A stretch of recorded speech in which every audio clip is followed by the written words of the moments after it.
ఆంధ్రప్రదేశ్లో సహజ వనరులకు కొరత లేదు. నదులు, వాగులు, వంకలు ఎక్కువగా ఉన్న ఆంధ్రప్రదేశ్లో ఇప్పుడు ఇసుక విరివిగా దొరుకుతుంది. గత ప్రభుత్వ పాలనలో ఇసుక కోసం పడరాని పాట్లు పడేవారు. ట్రాక్టర్ ఇసుక దొరికితే చాలు మహాప్రభో అనుకునే రోజులవి. అలాంటిది కూటమి ప్రభుత్వం వచ్చాక ఉచిత ఇసుక విధానాన్ని పెట్టాక పరిస్థితుల్లో మార్పు వచ్చింది. ఉచిత ఇసుకతో ఇళ్ల ధరలు తగ్గడమే కాదు, లభ్యత కూడా పెరిగింది. భవన నిర్మాణ రంగం ఒక్కసారిగా ఊపందుకుంది. అటు బిల్డర్లతో పాటు ఇటు సామాన్య గృహ నిర్మాణదారుల నుంచి సానుకూల స్పందన కనిపిస్తుంది. మరి ఈ నేపథ్యంలో ఆంధ్రప్రదేశ్లో ఇసుక పాలసీ రియల్ రంగానికి ఏ విధంగా తోడ్పడుతోంది అనే అంశంపై ప్రత్యేక కథనం శ్రీనిలయం స్థిరాస్తిలో.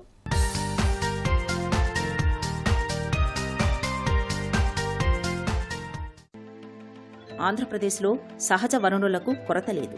నదులు, వాగులు, వంకలు ఎక్కువగా ఉన్న ఆంధ్రప్రదేశ్లో ఇసుక విరివిగా దొరుకుతుంది. అంతకుముందు పాలనలో ఇసుక తవ్వకాలు, రవాణాను గుత్తేదారుకు అప్పగించడంతో పరిస్థితి మారిపోయింది. ఇసుకను చెరపట్టడంతో ధరలు పెరగడంతో పాటు ఇసుక ఎక్కడా లభ్యం కాని పరిస్థితి ఏర్పడింది. ఫలితంగా గృహ నిర్మాణ రంగ పురోగతి మందగించింది. కూలీలకు చేతి నిండా ఉపాధి దొరకక అల్లాడిపోయారు. ఇసుక అక్రమ తవ్వకాలకు అంతు లేకుండా పోయింది. ఈ పరిస్థితుల నేపథ్యంలో అధికారంలోకి వచ్చిన కూటమి ప్రభుత్వం ఇసుకను అందరికీ అందుబాటులోకి తీసుకురావాలని నిర్ణయించింది. అనుకున్న తడువుగా ఉచిత ఇసుక విధానాన్ని ప్రవేశపెట్టింది. సొంత గృహాల నిర్మాణానికి సమీప గ్రామాల నదులు, వాగుల నుంచి ట్రాక్టర్ల ద్వారా ఉచితంగానే ఇసుకను తీసుకువెళ్లవచ్చని ప్రభుత్వం ఆదేశాలు జారీ చేసింది. మరోవైపు అన్ని జిల్లాల్లో ఇసుక రీచ్లను గణనీయంగా అందుబాటులోకి తెచ్చింది. ఫలితంగా ఒకప్పుడు ప్రియంగా ఉండే ఇసుక అందరికీ అందుబాటులోకి వచ్చింది. ఇప్పుడు ఎక్కడ చూసినా కొత్త భవన నిర్మాణాలు జోరందుకున్నాయి. అంతకుముందు పాలనలో టన్ను 700 రూపాయల నుంచి 1000 రూపాయల వరకు ఉండగా ప్రస్తుతం 250 నుంచి 350 రూపాయల దాకా దొరుకుతోంది. లారీ ఇసుక గతంలో 10,000 నుంచి 12,000 వరకు ఉండేది. ప్రస్తుతం 6,000కే లభ్యమవుతోంది. ఇసుక లభ్యత, నాణ్యత కూడా పెరిగింది. గతంలో ఎక్కడ పడితే అక్కడ తవ్వేయడంతో ఇసుక నాణ్యత ఉండేది కాదు. ప్రస్తుతం ఇసుక రీచ్లన్నీ తెరవడంతో ఎక్కడ చూసినా ఇసుక లభ్యమవుతోంది. ఇసుక కొరత తీరడం మూలంగా మిగతా రంగాలకు ఊతమిచ్చింది. ఇసుక ధర తగ్గడంతో గృహ నిర్మాణ ధరలు తగ్గుముఖం పట్టాయని బిల్డర్లు హర్షం వ్యక్తం చేస్తున్నారు. ఉచిత ఇసుక విధానాన్ని ఇలాగే కొనసాగించాలని వారు ప్రభుత్వాన్ని కోరుతున్నారు. కూటమి ప్రభుత్వం ఏర్పడినాక ఇసుక ప్రజలకు బాగా అందుబాటులోకి వచ్చింది. ఉచితంగా ఇసుక ఇవ్వడం కూడా చాలా గృహ నిర్మాణం కూడా ఊపందుకుంది. అంతకుముందు గవర్నమెంట్లో, వైసీపీ గవర్నమెంట్లో ఇసుక లభ్యత క్వాలిటీనూ లేదు, మరియు రేటు కూడా టన్ను వచ్చి 700 రూపాయల నుంచి 1000 రూపాయల వరకు ఛార్జ్ చేయడం జరిగింది. అది కూడా లభ్యత సరిగా లేదు. ఇప్పుడు కూటమి ప్రభుత్వం ఏర్పడిన తర్వాత ఇసుక చాలా ఫ్రీగా దొరుకుతాయింది. ఏర్పడిన తర్వాత ఒక 2 నెలల ఇబ్బంది అయితే పడటం జరిగింది, కానీ తర్వాత నుంచి చాలా ఫ్రీగా ఇసుక దొరుకుతాయింది. ఇసుక టన్ను వచ్చి ఆల్మోస్ట్ లారీ టన్ను, ఒక టన్ను వచ్చి 250 రూపాయల నుంచి 350 రూపాయల వరకు జరుగుతాయింది. ఆ డిస్టెన్స్ని బట్టి ఉంటుంది. అంటే సుమారుగా లారీ వచ్చి 6,000 దొరుకుతుంది. అదే లారీ ఇసుక పోయిన గవర్నమెంట్లో 10,000 నుంచి 12,000 వరకు దొరికేది. ఇది ఇసుక ఉచితంగా లభ్యం కారణంగా కూలీలకు కూడా సరిగ్గిన ఉపాధి దొరుకుతాయింది. నిర్మాణ రంగం కూడా చాలా ఊపందుకుంది. బిల్డింగ్ యాక్టివిటీ కూడా చాలా బాగుంది. క్వాలిటీ ఆఫ్ శాండ్ కూడా బాగుంది ఇప్పుడు. అందుకని కూటమి ప్రభుత్వానికి మా క్రెడై తరఫున పూర్తిగా అభినందనలు తెలియజేస్తున్నాం. వినియోగదారులకి మ్యాక్సిమం రీచబుల్లోకి వచ్చిందండి ఇప్పుడు శాండ్. చాలా ఆ సిస్టమ్ కూడా చాలా ఈజీగా ఉంది కస్టమర్కి రీచ్ అవ్వడానికి కూడా. ఇక్కడ మనం 2 విషయాలు మాట్లాడుకోవాలండి. ఒకటి ప్రైస్ మాట్లాడుకోవాలి, తర్వాత రెండోది ఏంటంటే అవైలబిలిటీ ఆఫ్ శాండ్.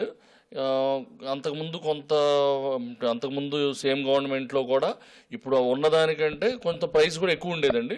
కానీ ఇప్పుడు ఎప్పుడైతే ఈ ఫ్రీ పాలసీ పెట్టారో, ఈ గవర్నమెంట్ చేంజ్ అయిన తర్వాత ఏదైతే ఫ్రీ పాలసీ పెట్టారో అవైలబిలిటీ కూడా బాగా పెరిగిందండి. అలాగే ప్రైస్ కూడా లాస్ట్ 15-20 ఇయర్స్లో ఎప్పుడు కొనని రేట్లో పర్ టన్ వచ్చి 250 నుంచి 350 రూపీస్లో వినియోగదారుడికి దొరుకుతుందండి. దానివల్ల ఏమవుతుందంటే కన్స్ట్రక్షన్ రంగంలో మిగతా మెటీరియల్స్ అన్ని కాస్ట్ పెరిగినా ఈ శాండ్ తగ్గడం వల్ల వినియోగదారుడు మ్యాక్సిమం కొంత ఫ్లెక్సిబిలిటీ ఫీల్ అయ్యి కొంత కంఫర్టబుల్గా ఫీల్ అవుతున్నాడండి. కాబట్టి గవర్నమెంట్ ఇదే పాలసీని కంటిన్యూ చేసి ఫర్దర్గా ఎలాంటి చేంజెస్ చేయకుండా వినియోగదారులందరికీ అందుబాటులో ఉంటే అటు బిల్డర్లుగా మేము కానీ, అలాగే ఎవరైతే ఎండ్ యూజర్స్ ఉన్నారో వాళ్ళు కూడా కంఫర్టబుల్గా ఫీల్ అయ్యి, అలాగే ట్రాన్స్పోర్టర్స్ కూడా చాలా కంఫర్టబుల్గా హ్యాపీగా ఫీల్ అవుతున్నారండి. ఎప్పుడైతే అవైలబిలిటీ బాగా పెరిగిందో అటు రవాణా రంగం కూడా, అటు ట్రాక్టర్లు కానీ, లారీస్ కానీ, అలాగే ఈ శాండ్ బేస్లో పనిచేసే ఎవరైతే వర్కర్స్ ఉంటారో వాళ్ళందరూ కూడా వర్క్ పెరిగింది. దీనివల్ల గవర్నమెంట్ కూడా ట్యాక్సెస్ అవన్నీ కూడా పెరుగుతాయి.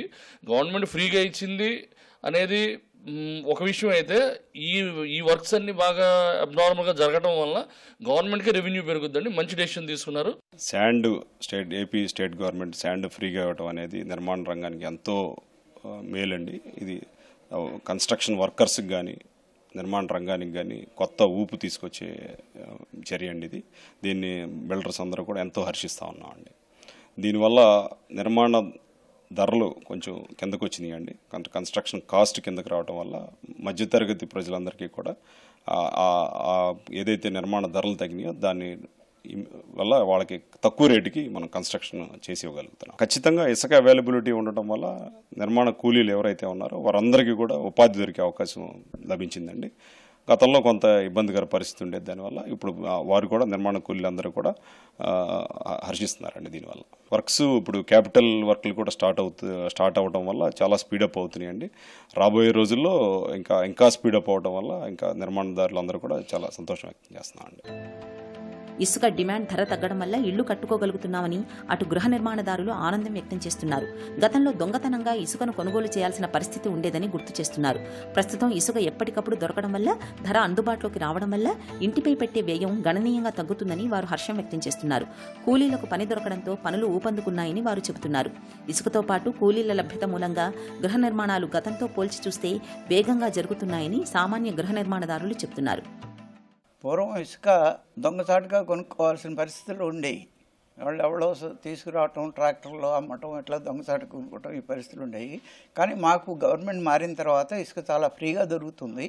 దీనివల్ల ఏంటంటే మాకు గృహ నిర్మాణ ఖర్చు కూడా బాగా తగ్గింది. తర్వాత మా చుట్టుపక్కల చూస్తున్నాము వర్కర్స్ కూడాను వాళ్ళకి అంతకుముందు పని లేక రోజువారీ పనుల కోసం ఎక్కడో అడ్డాలో నిలబడి చేసేవాళ్ళు.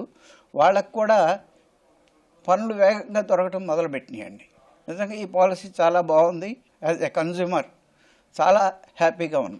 చాలా ఖర్చు తగ్గుతుంది కదండి, బాగా తగ్గుతుంది కదా. అవైలబిలిటీ పెరిగింది, బాగా లభ్యత పెరిగింది, ఖర్చు బాగా తగ్గుతుంది. ఇంకా అంటే పనుల వాళ్ళకి పనులు యాక్టివ్గా జరుగుతాయి, పని వాళ్ళకి పని జరుగుతుంది, వర్క్స్ తొందరగా అవుతాయి. మాకు సగానికి సగం తగ్గుతుంది శాండ్ కాస్ట్ వరకు. గతంలో 700, 800, 900 టన్ను, ఇప్పుడు 450, 400 అందుబాటులోకి వచ్చింది. ఇద్దరికంటే ఎప్పుడు వస్తుందో తెలియదు, ఎప్పుడు రాదో తెలియదు అని పనులు ఆపు కూర్చునేవారు. పనులు లేక ఇప్పుడు పను చేసుకోవచ్చు అనే ఒక నమ్మకం ఏర్పడింది. ఇసుక లభ్యత పెరగడంతో గృహ నిర్మాణానికి సంబంధించిన మిగతా రంగాల ధరలు అందుబాటులోకి వచ్చాయని నిపుణులు చెబుతున్నారు. దీనికి తోడు గృహ నిర్మాణ రంగంలో వేగం పెరిగిందని, ఇది రాష్ట్రాభివృద్ధికి శుభపరిణామమని వారు చెబుతున్నారు.